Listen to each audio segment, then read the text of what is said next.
The alarm clock buzzed at 5:30 a.m., just like it had every morning for the past 3 years. Rosa rolled over and hit the snooze button, her hand automatically finding the familiar plastic surface in the darkness. 5 more minutes. That's all? She needed 5 more minutes before facing another day of carrying heavy trays, forcing smiles, and pretending her feet didn't ache from standing for 10 hours straight. Her small apartment was quiet except for the soft breathing coming from the couch in the living room. Her younger brother Carlos was still asleep, his textbooks scattered around him like he'd fallen asleep studying again.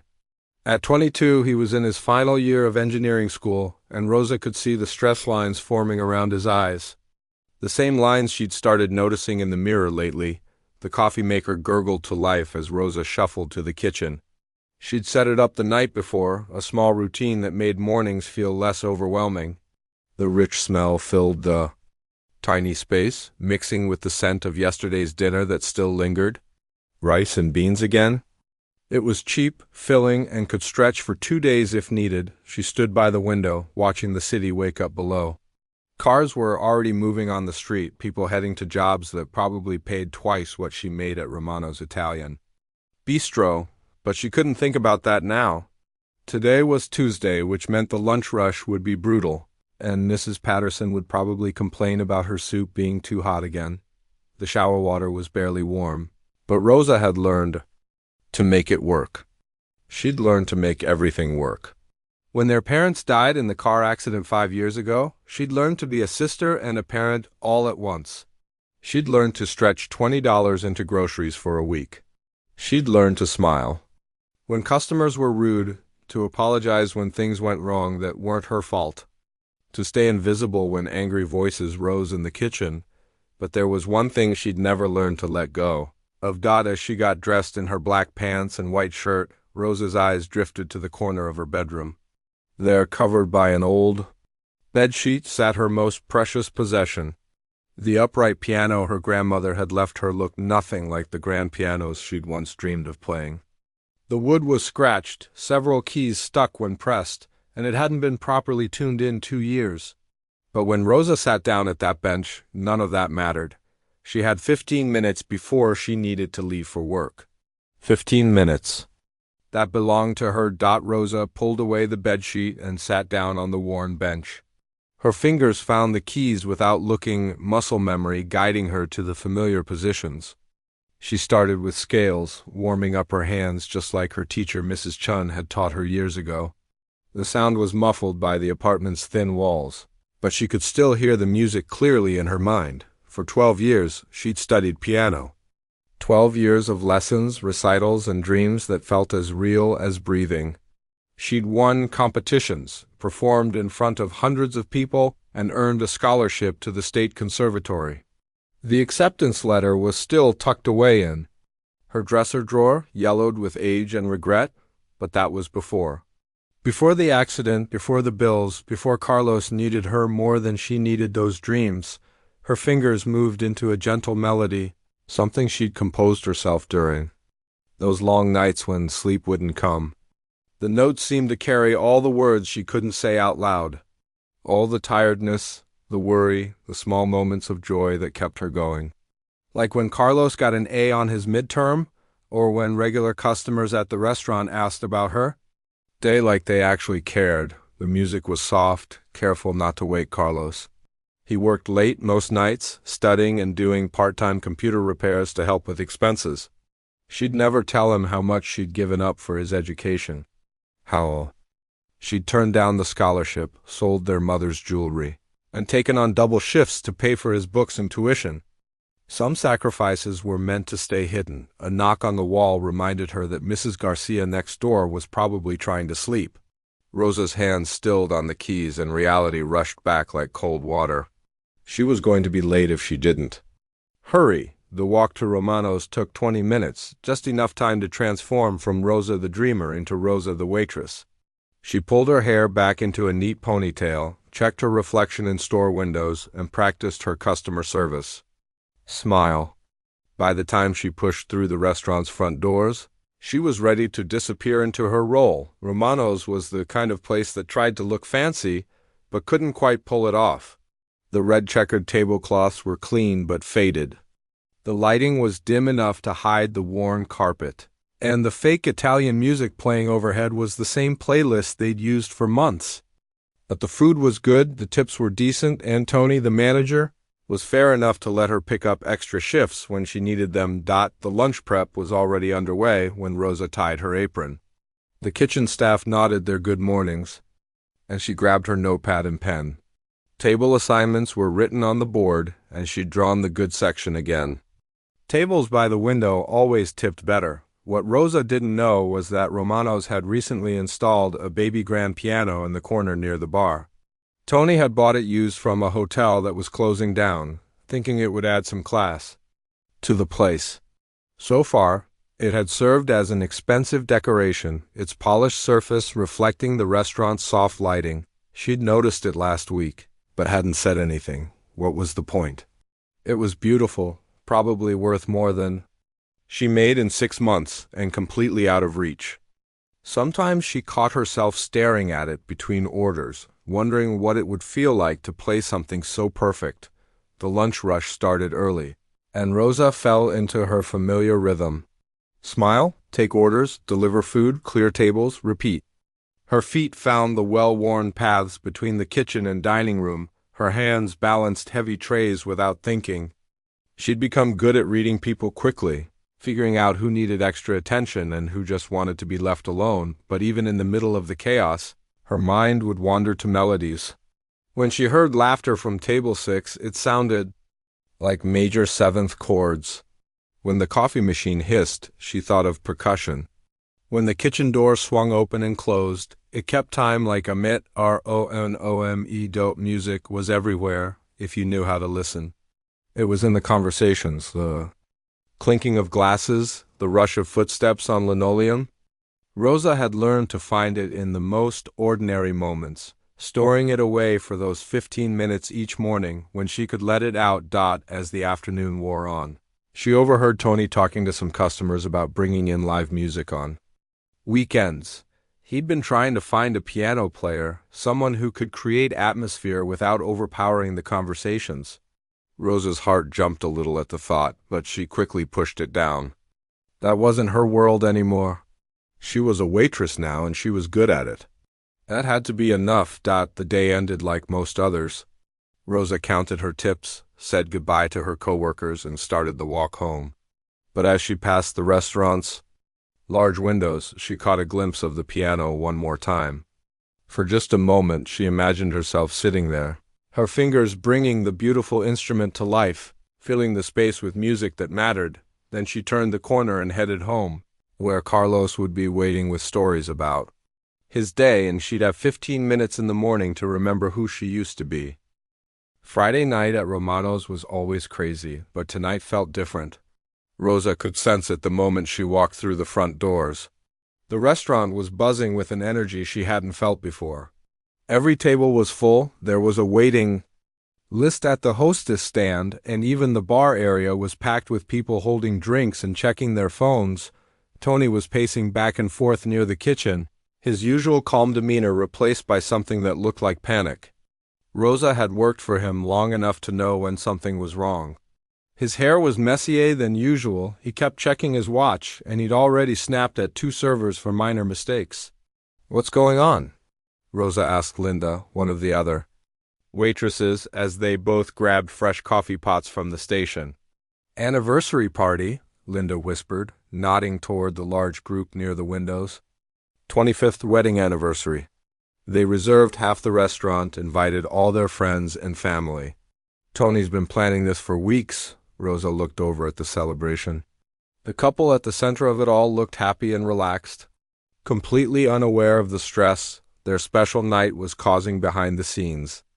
They decorated their section with silver balloons and flowers, and someone had even brought a small cake that sat waiting on the side table. "That's nice," Rosa said, genuinely meaning it.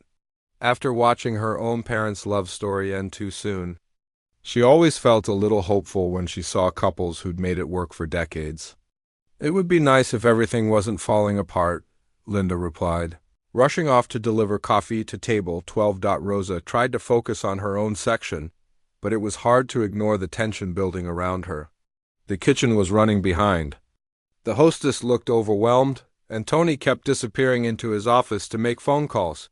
Whatever was happening, it was bigger than the usual Friday night chaos. Around 7 o'clock, things started to make sense. Rosa was refilling water glasses when she overheard Tony on the phone near the bar. "What do you mean you can't make it?" he was saying, his voice tight with frustration. "David, I've been advertising live piano music for weeks.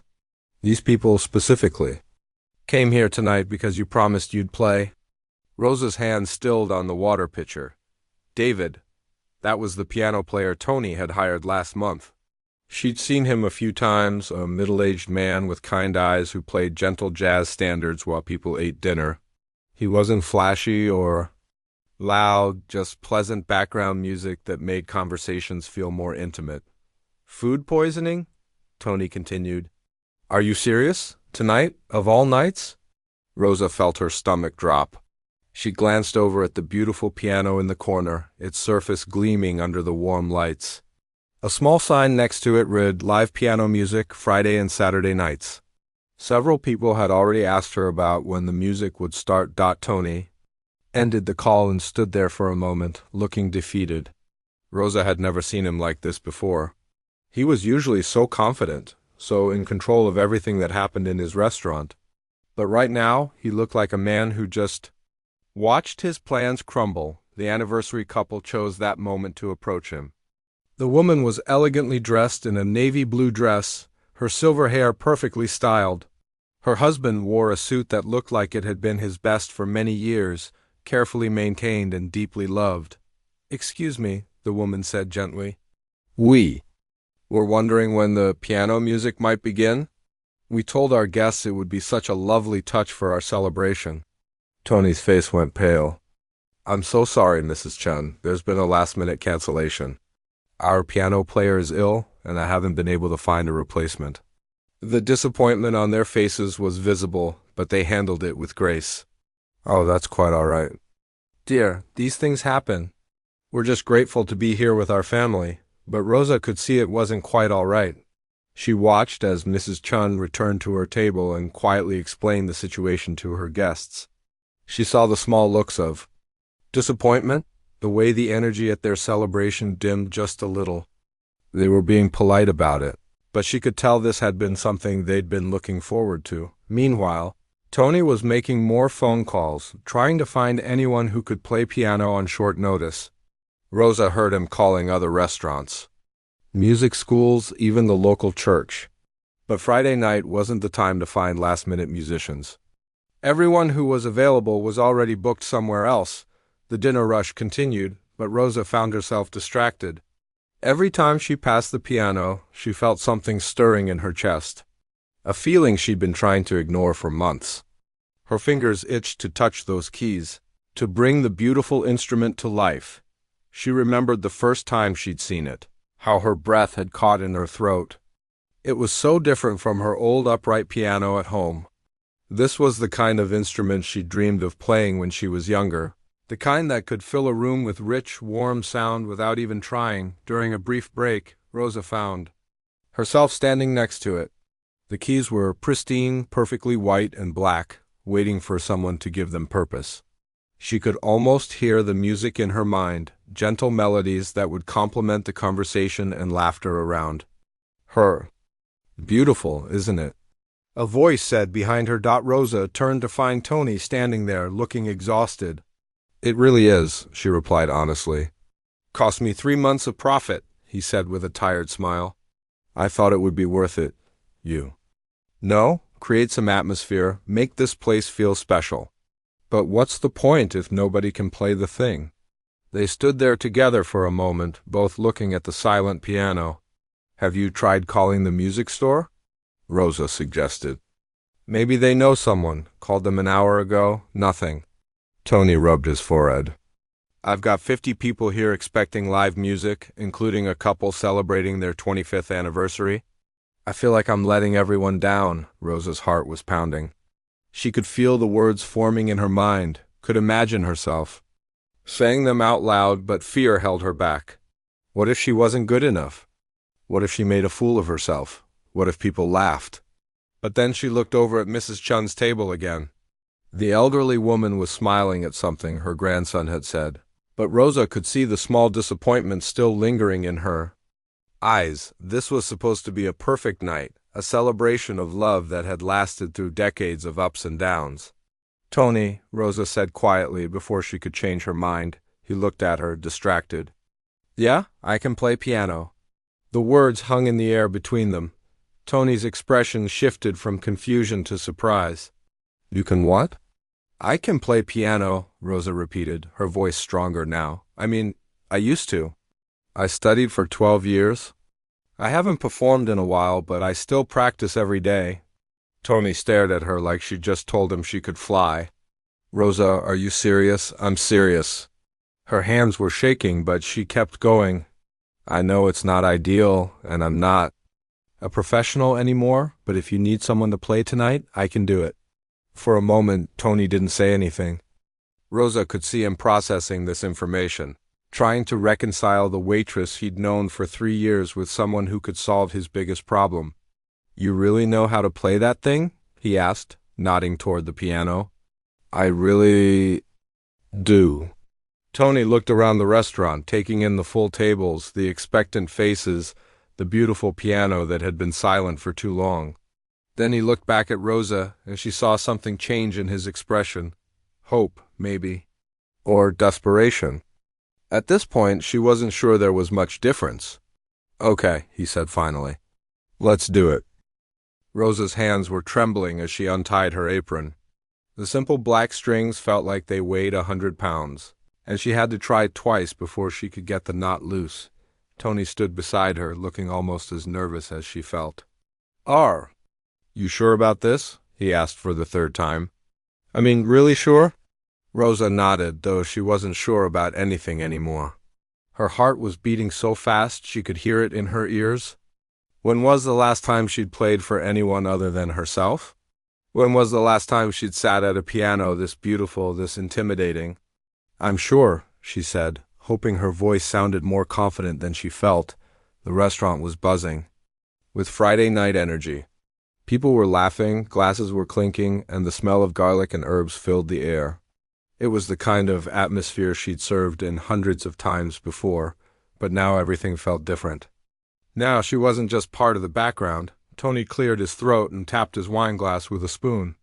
The sound cut through the conversations, and gradually the room began to quiet down. "Ladies and gentlemen," he announced, his voice carrying across the dining room, "I have a small announcement. Due to an unexpected illness, our regular piano player couldn't make it tonight. But we're fortunate to have one of our own staff members, Rosa, who's graciously agreed to provide some music for us this evening." Rosa felt every eye in the restaurant turn toward her. Her cheeks burned, and for a moment she considered running straight out the front door. But then she saw Mrs. Chen's face light up with hope, and she knew she couldn't back down now. The walk to the piano felt like it took forever. Her legs felt shaky, and she was grateful for the dim lighting that might hide how nervous she was. The beautiful instrument seemed to grow larger as she approached it, its polished surface reflecting the warm restaurant lights. She sat down on the bench, still wearing her black work pants and white button-up shirt. Her hands rested on her knees for a moment as she tried to steady her breathing. The keys stretched out before her, black and white in perfect order.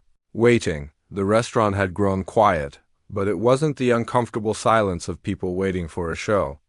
It was the gentle hush of anticipation, mixed with the soft sounds of a working kitchen and the distant hum of conversation. Rosa placed her fingers on the keys, feeling the smooth ivory beneath her fingertips. For a moment, she closed her eyes and let herself remember the hours of practice, the recitals, the way music had once been as natural to her as breathing. She started with something soft and familiar. Clair de Lune by Debussy? It was a piece she'd learned years ago, one that had always felt like coming home. The first notes floated out across the restaurant, gentle and questioning, like a whisper in the dark. The sound that came from the piano was everything she'd imagined and more. Rich, warm, with a depth that her old upright could never produce. Each note rang clear and true, filling the space without overwhelming it. Rosa felt the tension in her shoulders begin to ease. This was right. This was who she was underneath all the years of serving tables and counting tips. Her fingers found their confidence, and the melody grew stronger. She could sense the change in the room without looking up. Conversations were getting quieter, forks were pausing halfway to mouths, and she could feel people turning to listen. But it didn't make her more nervous. Instead, it felt like an invitation to share something beautiful. The piece flowed from her fingers like it had been waiting all these years to be played properly. She added her own small touches, subtle variations that made the familiar melody feel fresh and personal. This wasn't just sheet music anymore. This was her story, told in notes and rhythm. When she finished, there was a moment of complete silence. Rosa finally looked up, and what she saw took her breath away. The entire restaurant was watching her. Not just politely listening, but really watching like they'd forgotten they were in the middle of dinner. Then the applause started. It began with Mrs. Chun, who was clapping with tears in her eyes. Her husband joined in, then their family, then the whole restaurant. The sound washed over Rosa like a warm wave, and she felt something inside her chest crack open. More, someone called out from the back. Please, more. Rosa looked toward Tony, who was standing by the bar with his mouth slightly open. He nodded enthusiastically, making a keep-going gesture with his hands. She turned back to the piano, her confidence growing with each passing second. This time she chose something more upbeat. The Way You Look Tonight, but not the slow, romantic version most people knew.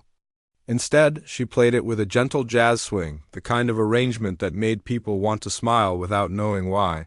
Her fingers danced across the keys, finding harmonies and rhythms that felt as natural as walking. She could hear the music in her mind before she played it, could feel the way each phrase should flow into the next. It was like speaking a language she'd been forced to whisper for years, and now she could finally use her full voice. The mood in the restaurant shifted completely. People were swaying slightly in their seats. Conversations resumed, but in softer tones, and she could see couples reaching across tables to hold hands. The anniversary celebration at Mrs. Chun's table had transformed into something magical, with family members sharing stories and laughing in ways that felt deeper than before. Rosa moved seamlessly into another song, then another. Each piece felt like opening a door to a room she'd locked away years ago. There was Mozart, playful and bright. There was a gentle jazz standard that made the older customers smile with recognition. There was even a soft arrangement of a contemporary song that the younger diners hummed along with. She wasn't just playing music anymore. She was creating atmosphere, painting the evening with sound, giving people a soundtrack for their conversations and celebrations. This was what she'd dreamed of doing when she was younger, using music to bring people together. Between songs, she could hear fragments of conversation. Who is she? I had no idea. She's incredible. Why isn't she famous? The comments floated around her like incense, filling her with a warmth she hadn't felt in years. But the most beautiful moment came when she looked over at Mrs. Chun's table. The elderly woman was dancing with her husband right there next to their table, swaying gently to a melody Rosa was improvising. Their children and grandchildren were watching with such love and joy that Rosa felt tears prick at her eyes. This was why music mattered. Not for the applause or the recognition, but for moments like this, for the way it could turn an ordinary Friday night into something people would remember for years. As she played, Rosa felt herself changing. The scared waitress who'd untied her apron 20 minutes ago was disappearing, replaced by someone who belonged at this piano. Someone who had something valuable to offer the world. The kitchen staff had even stopped their work to listen, gathering in the doorway between the dining room and kitchen. She could see Luis, the head chef, nodding along to the rhythm, and Ana, the dishwasher, wiping her hands on her apron so she could applaud. For the first time in years, Rosa wasn't invisible. She wasn't just someone who brought food and cleared tables. She was the reason people were smiling, the reason conversations were softer and more intimate, The reason this ordinary restaurant had become something special when she finally paused. Between songs, the applause was longer and louder than before. But more than that, she could feel the gratitude in the room. People weren't just clapping for her performance. They were thanking her for giving them something unexpected and beautiful. Rosa had been playing for almost 2 hours when she finally took her first real break. Her fingers were starting to cramp, and she needed a moment to process what was happening around her. The restaurant had transformed into something completely different from the place she'd worked in for 3 years. People weren't just eating anymore. They were lingering over their meals, ordering extra drinks, asking to stay past closing time. Tables that would normally turn over twice on a Friday night were still occupied by the same customers, who seemed reluctant to leave the magical atmosphere Rosa had created. "I need some water," she said to Tony, who appeared at her side the moment she stood up from the piano bench. "Water, Rosa? You need whatever you want? You need a raise? You need your own parking spot? You need—" He paused, running his hands through his hair. "I don't even know what you need, but whatever it is, it's yours." Rosa laughed, the sound coming out shaky with exhaustion and adrenaline. "Water is fine for now." As she walked toward the bar, she became aware of how people were looking at her. Not the polite, distant glances she was used to as a waitress, but real attention. People were watching her move through the room like she was someone important, someone worth noticing. A young woman at table 6 stopped her. "Excuse me, are you the pianist?" she asked, her phone already in her hand. "Could I get a quick video of you?" That was the most beautiful version of "Somewhere Over the Rainbow" I've ever heard, Rosa blinked. She'd played that song. She honestly couldn't remember half of what she'd performed. The music had just flowed out of her like water, one piece, leading naturally into the next. I guess," Rosa said, still not quite believing this was happening. The woman held up her phone and started recording. "Could you just say your name and tell us where we can hear you play again?" Rosa looked directly into the camera, her heart beating fast. "I'm Rosa, and I work here at Romano's. I'm not really a performer, I'm just someone who loves music." But even as she said it, the words felt wrong. Tonight she had been a performer. Tonight she had been exactly what she'd always dreamed of being. The woman posted the video immediately, and Rosa watched in amazement as hearts and comments started appearing within seconds. "This is incredible. Where is this place?" "She needs a record deal. Going there tomorrow." By the time Rosa made it to the bar, 3 more people had asked to take her picture. The bartender, Miguel, handed her a glass of ice water with a huge grin. "You know what you just did?" he asked, leaning across the bar. "You just made this place famous. My cousin texted me from across town asking if I was working at the restaurant with the amazing piano girl." Rosa nearly choked on her water. "What?" Miguel turned his phone around to show her. The video from Table 6 had already been shared dozens of times, but that wasn't all. There were more videos taken by different people throughout the night. Her performance of Claire de Lune had 17,000 views already. A short clip of her playing jazz had been shared by someone with a large following, and the comments were pouring in. "This is insane," Rosa whispered, scrolling through the responses. People were calling her talented, amazing, a hidden gem. They were asking when she'd be performing again, whether she had an album. If she gave lessons. Tony appeared beside her, his phone also in hand. "Rosa, you need to see this." He showed her a local food blogger's Instagram story. The woman had, apparently, been dining at Romano's earlier in the evening and had recorded several of Rosa's songs. Her caption read, "Found the most incredible hidden talent at Romano's Italian Bistro tonight. This waitress turned pianist just gave the most beautiful performance I've heard all year. Everyone needs to experience this magic." "She has 50,000 followers," Tony said, his voice filled with wonder. 50,000 people just saw that story. Rosa felt dizzy. This morning she'd been invisible, anonymous, just another person in a uniform serving food and cleaning tables. Now strangers on the internet were calling her amazing, sharing her music, asking when they could hear more. Her phone buzzed with a text from Carlos. "Rosa, what's going on?" My friends are sending me videos of you playing piano at work. You look incredible, but why didn't you tell me you were performing? She quickly typed back, long story. I'll explain when I get home, still working. But as she looked around the restaurant, she realized she wasn't really working anymore. Not in the way she had been. Linda and the other waitresses had taken over her tables without being asked. The kitchen staff kept peeking out to smile at her. Even the customers seemed to understand that she wasn't just a server anymore. Mrs. Chun approached her, moving slowly but with purpose. The elderly woman's eyes were bright with tears, and she took Rosa's hands in her own. My dear, she said, her voice soft but firm, you gave us the most beautiful gift tonight. My husband and we've been married 25 years, and we've celebrated in fancy places with expensive entertainment. But nothing has ever been as perfect as what you created here tonight. Rosa felt her own tears starting to form. I'm so glad you enjoyed it. Enjoyed it? Mrs. Chun squeezed her hands. Child, you made our anniversary unforgettable. When our grandchildren ask us about this night, we won't talk about the food or the decorations. We'll talk about the beautiful young woman who played music that made our hearts sing. Other customers began approaching, each with their own story of how her music had touched their evening. A man celebrating a promotion said her jazz arrangements had made him feel confident and hopeful.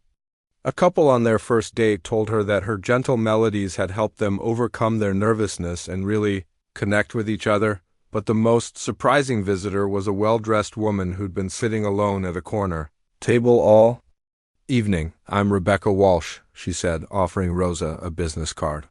I manage several artists in the city, and I've been in the music business for 15 years.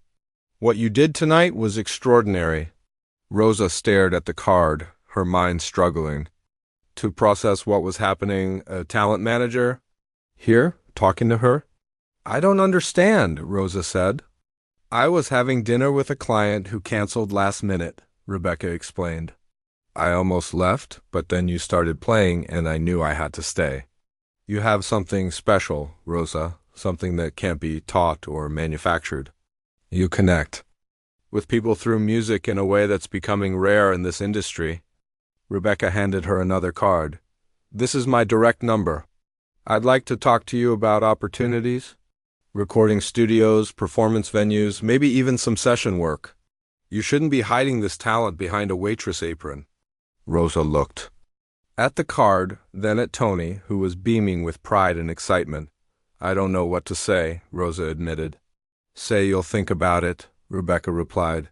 But don't think too long. The videos of tonight are already spreading, and opportunities like this don't wait around forever.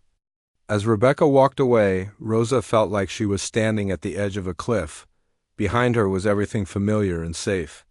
The steady paycheck, the predictable routine, the small apartment where she practiced piano for 15 minutes each. Morning before real life took over, but ahead of her was something she'd never dared to imagine. A chance to make music her life again, to share her gift with the world, to become the person she'd always dreamed of being. Tony put his hand on her shoulder. Rosa, I need to ask you something. She turned to him, still holding the business cards. How would you feel about making this permanent, not just tonight, but every Friday and Saturday? Maybe even weeknights eventually? He paused, looking around. At the transformed restaurant, I'll triple your salary. You can still wait tables if you want, but I think your real job just changed.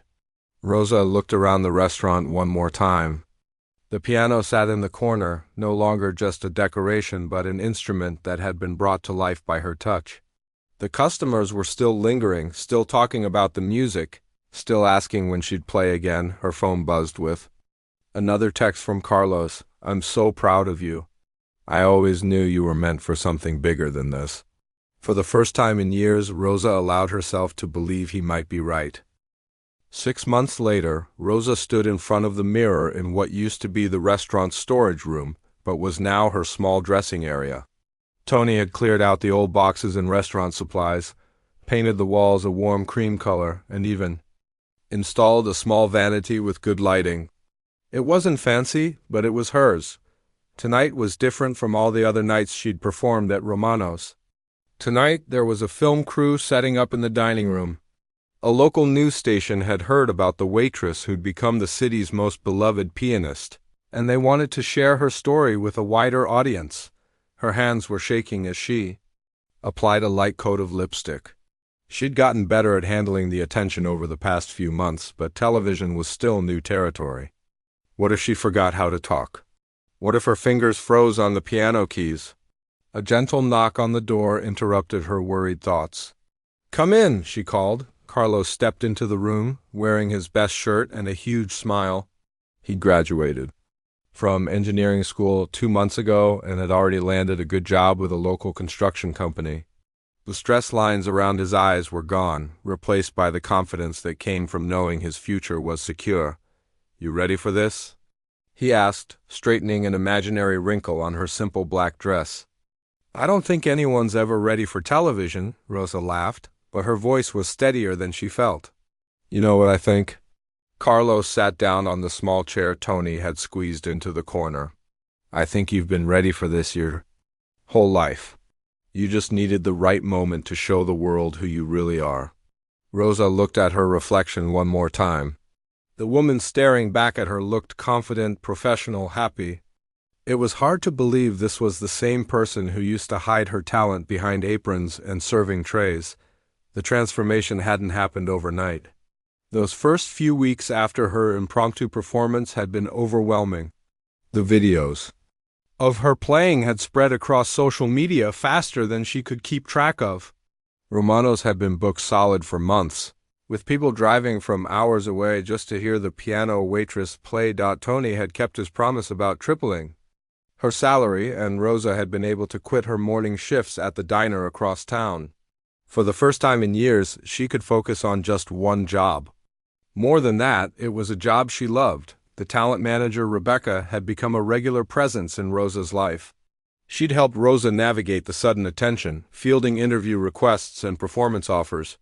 There had been opportunities to play at fancy hotels and upscale restaurants in the city, but Rosa had chosen to stay at Romano's. This was where her musical rebirth had happened, and it felt right to honor that, but that didn't mean she'd turn down everything. Rebecca had arranged for Rosa to record an album at a local studio.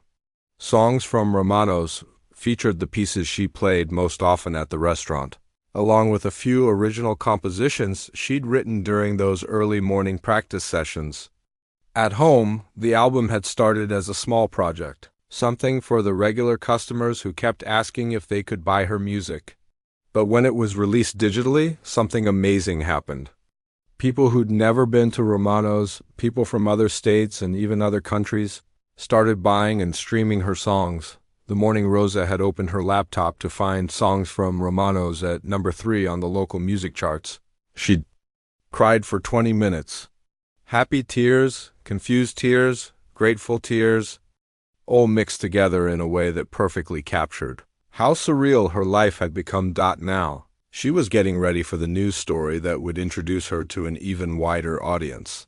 The reporter, Janet, seemed nice enough. She'd arrived early to interview some of the regular customers and get footage of the restaurant during a normal evening. Rosa could hear the sounds of the dinner crowd through her dressing room door. The familiar clinking of glasses, the soft murmur of conversations, the occasional burst of laughter. But underneath it all, she could hear something new, anticipation. People weren't just coming to Romano's for dinner anymore. They were coming for an experience. Tony had hired 2 more servers to handle the increased business, and he'd had to start taking reservations months in advance for Friday and Saturday nights. The success had allowed him to renovate the kitchen, update the dining room furniture, and even expand the wine selection. But he'd kept the warm family atmosphere that made Romano's special. Another knock on her door pulled Rosa from her thoughts. 5 minutes, Rosa, called Janet, the reporter. "We'll start with you playing, then do the interview during your break." "I'll be right out," Rosa replied. Carlos stood up and gave her a hug. "I'm going to find a good table to watch from. Try not to be nervous. You've got this." After he left, Rosa sat quietly for a moment. 6 months ago, she would never have imagined this scene. A news crew filming her story, an album on the charts, regular customers who came specifically to hear her play. She thought about her parents, wondering if they would be proud of the path their daughter had finally found when she walked into the dining room. The camera crew was ready. The restaurant was full but not chaotic. Tony had learned to manage the crowds expertly, making sure everyone felt welcome without letting things get too hectic. Rosa made her way to the piano, the same beautiful instrument that had changed her life. She'd gotten to know every key, every pedal, every small quirk that made it sound unique. It felt like an old friend now, reliable and comforting. She sat down at the bench and placed her fingers on the keys. The camera rolled, but she tried to ignore it. Instead, she focused on the music, letting it flow out of her the way it always did. She started with Claire de Lune, the piece that had begun everything. But her version had evolved over the months. It was more confident now, more personal. She'd made it entirely her own. As she played, Rosa noticed Mrs. Chun and her husband at their usual table. They'd become regular customers. Coming in almost every Friday night, Mrs. Chun always requested "The Way You Look Tonight," and always teared up when Rosa played it. The music filled the restaurant, weaving between conversations and creating the magical atmosphere that had become Romano's signature. Rosa had learned to read the room, to adjust her playing based on the mood and energy of the crowd. Tonight, with the cameras rolling, she chose pieces that showcased different sides of her talent. During her break, Janet conducted the interview at a small table near the piano. The questions were straightforward, focusing on Rosa's journey from waitress to performer. "What would you say to someone who has a hidden talent but is afraid to share it?" Janet asked. Rosa thought for a moment. "I'd say that fear is normal, but it shouldn't be permanent. I spent years believing that my dreams weren't practical, that I had to choose between security and passion. But what I learned is that sometimes the thing you're most afraid to do is exactly what you need to do to become who you're meant to be." Any advice for other people in service jobs who might be watching? Every job has dignity, and there's nothing wrong with honest work, Rosa said firmly. I'm grateful for my years as a waitress. It taught me about people, about hard work, about finding joy in small moments. Those lessons made me a better musician. But if you have something inside you that wants to come out, don't wait for the perfect moment. Create your own moment. After the interview, Rosa returned to the piano for her second set. The news crew packed up their equipment, but the magic of the evening continued. She played requests, told stories about the songs, and watched people fall in love with music the way she had years ago. Near closing time, Rebecca appeared at the piano with a folder in her hands. "I have some news," she said, her eyes bright with excitement. Rosa finished her song and turned to face her manager. "A venue in Nashville wants to book you for a month-long residency. It's not huge, but it's a stepping stone. And there's a recording studio in Los Angeles that's interested in discussing a bigger album deal." Rosa felt her heart skip. Nashville, Los Angeles. These were places where real musicians went to build careers. "What do you think?" Rebecca asked. Rosa looked around Romano's. One more time. Tony was wiping down tables, smiling at customers as they left. Carlos was helping an elderly couple with their coats. The piano sat ready for tomorrow night's performance. "I think," Rosa said slowly, "that I'm ready to see what else is possible. But Romano's will always be home." As she walked to her dressing room to collect her things, Rosa passed the spot where she'd stood 6 months ago, terrified and invisible. Now she moved through the world as someone who belonged in it, someone whose gifts mattered. The girl who used to hide her talent had become a woman who shared it freely. And in doing so, she discovered that the greatest magic wasn't in the music itself, but in the courage to let other people hear it.